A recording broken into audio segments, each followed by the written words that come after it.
it's more of a revolution and a movement that you need to create to make travel barrier-free for everyone. Yeah. So that movement needs to be created. That's Neha Arora, founder of Planet Abled based in Delhi, one of the first tour operators dedicated to helping people living with disabilities travel. A few years ago, Neha left her corporate job to build Planet Abled, and today she and her team have made travel possible for 500 participants from 15 countries. 1 billion people worldwide live with some form of disability, a number that is projected to increase as the baby boomer generation continues to age. Here she is again to tell us more about her work and the movement toward barrier-free travel for all. So Planet Abled provides accessible and inclusive travel solutions for people of all disabilities and the elderly. And you're based in India? Yes. Where in India are you? So the company is based out of Delhi, but we operate in 35 plus destinations across India. Oh, wow. Yeah. So I think there's so much to talk about, and I don't really want to repeat the panel, but I do want to start with a quote that is on your website, and I've heard you say in other interviews, life is a book, and people who don't travel really only read one page. And I think there's Then another why sentence. should a person with disability be left out from reading this wonderful book called Life just because they happen to have a disability? Did you come up with that? Yeah, and all the quotes on the bookmarks, they're also yours truly. Should be in marketing. Well, you are, because you do everything. You're the founder, right? Yeah. Was there, and I know that the impetus for this company and for what you do came from your parents. Was there a specific incident that happened that sort of inspired this quote? If you don't mind. You did your telling? research. It's there on the internet. Yeah, I'm a professional. Yeah. So like when we started traveling after we grew up, and it was always a series of not so good travel experiences, but I'm sorry. And your if you could describe your parents' disabilities. Just yeah. for So folks my who don't father is blind and mother is a wheelchair user. know. Okay. Yeah. So when we started traveling, it was a series of not so good experiences because they were going to a majority of religious places. In India. Yeah, and no offense, but they are least accommodating for the needs of people with disabilities, and the sensitivity is a bit not there. So, like, don't quote me on this, people. You can, We'll hope that they cut don't off listen to this this. thing. Yeah. Or maybe they should. Yeah. So at one such place, one fight turned into a mob fight. Oh, what does that mean? Mob fight. Yeah. Almost 100 people and me. Yeah, and then my parents put their foot down, never to travel again. You were fighting with other people, locals? Yeah. Oh, wow. You are to be reckoned with. You've got a fight in you, obviously. So yeah, so like after that, like I was having a conflict at almost all the places that we were going to, because see, India is either very sympathetic or either too insensitive. We don't exist in between. So so they are more like, when you face so much trouble, why do you come? So, and especially with a cross-disabled couple, it's still not a very common sight in a country like India. Yeah. So people are like, and we were just two sisters. When we were traveling, the thing that they have towards just being a girl, child, and that two girls managing everything, blah blah blah, and all of that. So like, when you face so much trouble, why do you come? You should stay home. So yeah, there was resistance to that, and always, when you any accommodations that you need, accommodations in terms of just going out of the way of the regular thing, just to accommodate the needs of a person with disability. So there were conflicts in that space. So there it came around that this cannot continue, and this once incident actually was the tipping point. That seems to make sense. Yeah. So yeah, so after that, then I thought in 1 or 2 years they'll be fine and then we can get back. But that never happened. So then I looked for solutions and I could not find any solution. And then I had started talking to people, like what do they do when such thing happen? So either in India they were not traveling at all, or they were facing the same not so good experiences. And of course, when I researched, I found there are accessible travel companies in other countries, developed nations, but there the accessibility is a bit better, and most of the time the founder has that disability and they have set up to do that. And they are mostly single disability companies because the founder has one disability and they found that company. For me, I realize that it's a business potential and it's a need and it's a problem that needs to be solved, and in India no one would do that. So then it came out like, why not do it? Why not create a solution that needs to be done? Because I cannot have waited for the government to make places accessible or do something about it and let my parents not travel, because I know that they love traveling and going out. So that was so I did my homework for 3 years along with my job. I was in a regular corporate job into enterprise sales, worked with MNCs like Nokia, Adobe.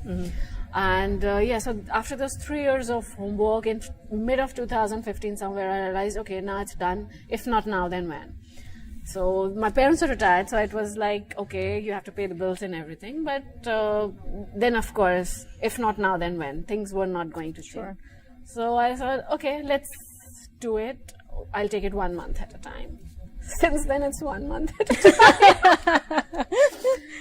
So, but it's been an amazing journey. Yeah. And on 1st January 2016, we launched. Did our first tour on 30th January. It was a day tour.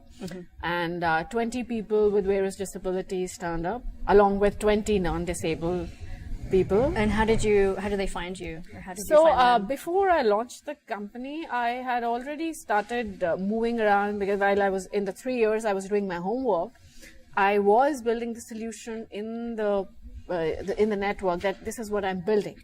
So people knew, and so of course social media and the word of mouth helped. So these people turned up, and 20 of the travel buddies were my friends. Yeah. And it was overwhelming too. I never expected 20 of my friends to come up. That's a big load for a first. Yeah, such a new. And I was one person that time doing everything yourself. Yeah. So it was amazing. Like 42 people were there. Yeah. And it was awesome. Like overwhelming, because I didn't know also what to expect. It was something even I didn't know what would happen. Yeah. And because something like that had never been done. Yeah. And for me, because I could not choose between the disabilities of my parents, I had to, mix all of them. Because I cannot do only for wheelchair users, I cannot do only for the blind. So I'm like, okay, let's mix them together. Let's see what happens. Yeah, and that's what makes your company unique, right? Because it's universal design, is that what it's called? So it really is inclusive. It's tourism for everyone. So yes. So everyone travels together. And disabled. Yeah. You mentioned in the panel that there are challenges to that. What can you name a few? Challenges as in, you have to, even if it's a group, you have to look into the needs of every person and customize accordingly. So what would work for the deaf? What would work for the blind? What would work for the wheelchair user? So you have to define routes for the wheelchair users. Then you have to have, like I mentioned, 3D printed models and all of that for the blind. And how do you explain things to them which otherwise cannot be explained? Like if you're going to a heritage monument, how would you figure out, like, it cannot be just audio. Right. Then a person can just sit at home and experience it, right? Yeah. So it has to be a sensory really experience. Experiential. Yeah. So that's what led to it, and what would work for a deaf person. So like for other... Keep talking. Just gonna fix that. Okay. So for other disabilities, of course, I learned. Rather, the people with disabilities themselves taught me. But like a deaf girl, she came on her first tour. Since then, she was a regular. She forced me to learn sign language. Like, you should learn sign language. How would we talk then? I'm like, okay. So it's like once you want to learn, you can learn. And then there were like kids with multiple disabilities. So the school that came up, okay, we don't know how to take them out on excursion, because even though we can cater to the educational needs, we really have no idea how to take them for a tour or a recreation. So I just picked up the challenges what was thrown at me, like auntie asking me, I want to do rafting. I'm like, okay. Yeah. So she's a 70-year-old woman wanting to do rafting. Yeah. And you hadn't even done it yourself. Yes. I'll be honest, no, I hadn't done. I first went ahead and did it. I'm like, okay, I can do this. Yeah. So so then there you go, you did it. Yeah. So like it's just whatever the challenge came in, I was like, okay, why not? And then I did. So what would you suggest, or a piece of advice to a tour operator who does want to make their products or services more accessible? Okay, so I would say first you need to be sensitive towards the need, and every person with disability has a different need. You cannot just package one thing and sell it to them. So and they need to trust you. That's the biggest factor. So once they trust you, and you have to, and it's a very big responsibility if you are getting into the space, because majority of the people would be first-time travelers who have never traveled ever in their life. So if they are trusting you with that responsibility, and if that goes bad, so you really, there's no turning back. They would never take that step again to travel again in their life. Yeah, that's a good point. So you really have to be careful about everything, so that experience goes seamless. Yeah. And then also, one of the things that came up in that panel was even information. Your website needs to be accessible and accessible. Yeah. So I think one of the reasons why I'm so drawn to what you're doing is that it seems like, and I've seen some of the testimonials, it really seems to go to the heart of why we all travel. It's experiencing something completely new in a new way, making connections. Some of the things that people have said is that it's liberating. And you went to inner all I watched. I did my research. Wow. Inner transformation. You're the first one who's come with so much homework. I'm prepared. Wow. But I mean, it's just, I remember the first time that I traveled to Southeast Asia, and I felt those same things, that it was transformative, and it was like, they're the same and I was people. hooked, The same people. It was the same people. Yeah. Did you expect that it would have such a, I mean, it really is changing hearts and minds, I think. Yeah, so like when I did my first tour, so like after that tour, we took video testimonials of most of the people. You can check it out on our YouTube channel, some of them are there. And they were like, you gave me the best day of my life. I'm like, so, That's a huge responsibility, too. Yes. Yeah. And see, I started with passion, I would say, because I wanted to give something to my parents and to people like them, the same experience, the happy picture that I showed. But otherwise, on the ground, it's not a happy picture when you make it happen. So I wanted to create that happy experience for everyone. So what if they have a disability, right? And gradually, these people only, when they, gave me these comments and the feedback like that, it sank in like how important thing that you're doing. So then only I launched the conference, because it's more than just an organization.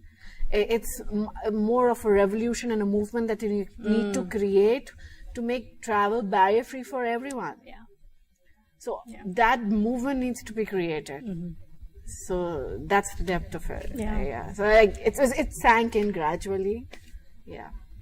So what can we expect? What's the future of Planet Abled, and are you working on any new projects or collaborations, or looking to expand? Yeah, of course. 35 plus is decent enough. But yeah, so like all the business, all the people that I mentioned till date has been word of mouth. I haven't gone there marketing or selling. I haven't. That's impressive.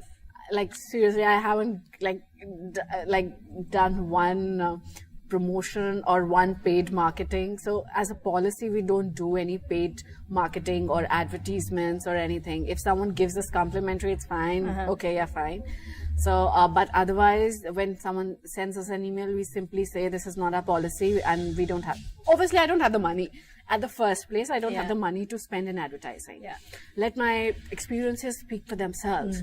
So that's what helps us all the business and keeps us busy. So this year we want to really scale up and go to the market and get more volume, so that those 500 goes to 5,000. Yeah. That's the plan. You're gonna do it. Thank you. Thank you. Thank you so much for taking the time to talk to me. My pleasure.